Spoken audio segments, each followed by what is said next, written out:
চলো চলো চলো, নভেম্বর মাস পড়ে গেছে তো, তাই আমাদেরও পিকনিকের মরশুম শুরু। কি সুন্দর জায়গাটা না, গঙ্গার পাশেই এই জায়গাটা। কোথায় বলো তো?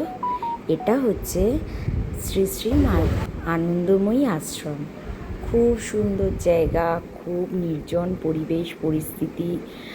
আমাদের এবার ঘোরার পালা, কারণ নভেম্বর মাস, শীতকাল শুরু হয়ে গেছে। দেখো কত সাধু বসে এখানে খাচ্ছে।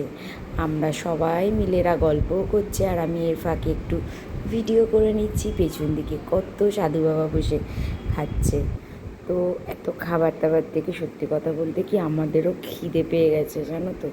তাই বেশিক্ষণ দেরি না করে আমরা সবাই মিলে চলে গেছি এবং খেতেও বসে পড়েছি এখানে। তো কত লোক দেখো, যে সবাই খাচ্ছে, এখানে খেতে বসেছে। তো খাবারে কী ছিল, মানে নিরামিষ। আমার তো আমিষের থেকে নিরামিষ বেশি ভালো লাগে। যাই হোক, দেখো খাবারে ছিল পোলাও, শুধু মুখেই খাওয়া যাবে, এত সুন্দর। তারপরে দিয়ে দিয়েছিল ভাত, গরম গরম বেগুনি, নবরত্ন ডাল। মানে আর কিছু লাগবে না যদিও, তারপরেও অনেক কিছু ছিল।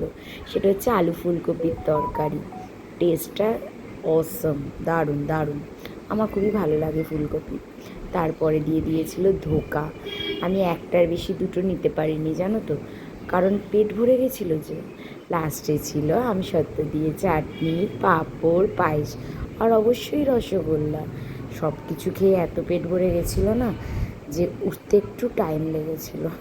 তারপরেই তো আমরা মুখ টুক ধুতে চলে গেছিলাম। তো মুখ টুক ধুয়ে তখন ঘড়িতে বাজে কিন্তু 3টে, ইয়েস 3টে। তো মুখ ধোয়ার পরে, যেহেতু এটা গঙ্গার পাড়েই, তাই একটু গঙ্গার ধারেও তো বসতে হবে, দারুণ সুন্দর হাওয়াও খেতে হবে। গঙ্গার হাওয়া খাওয়ার জন্য আমরা গুটি গুটি পায়ে হাঁটা লাগালাম গঙ্গার দিকে। কি সুন্দর দেখো, চারদিকটা পুরো সবুজে ভরা। আর খুব বেশি গরমও না, খুব বেশি ঠান্ডাও না। আমাদের সাজগোজটাও বেশ ঠিকঠাক হয়েছে, বেশি চাদর ফাদর নিতে লাগবে না। তো এখন থেকেই আমাদের ঘোরা শুরু। সত্যি কথা বলতে কি, মানে একটুখানি ভাবলেই বোঝা যায়, যারা আমরা ওয়ার্কিং লেডি, মানে ঘরের কাজকর্ম করার পর যারা আমরা বাইরেও কাজকর্ম করি, এরা তো আমাদের সাথে মানে 60 বছর পর্যন্ত থাকবে। তো একটা ফ্যামিলির মতো আমরা সবাই খুব এনজয় করি। এই রকম মানে ছোটোখাটো আনন্দটাও আমাদের কাছে অনেক বড় হয়ে যায়।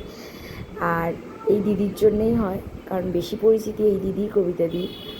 তো দেখো গঙ্গার ধারটা কত সুন্দর, কত সুন্দর।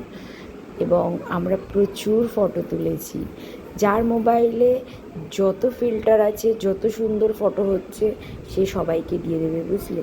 মানে এই রকমভাবেই আমাদের হয়।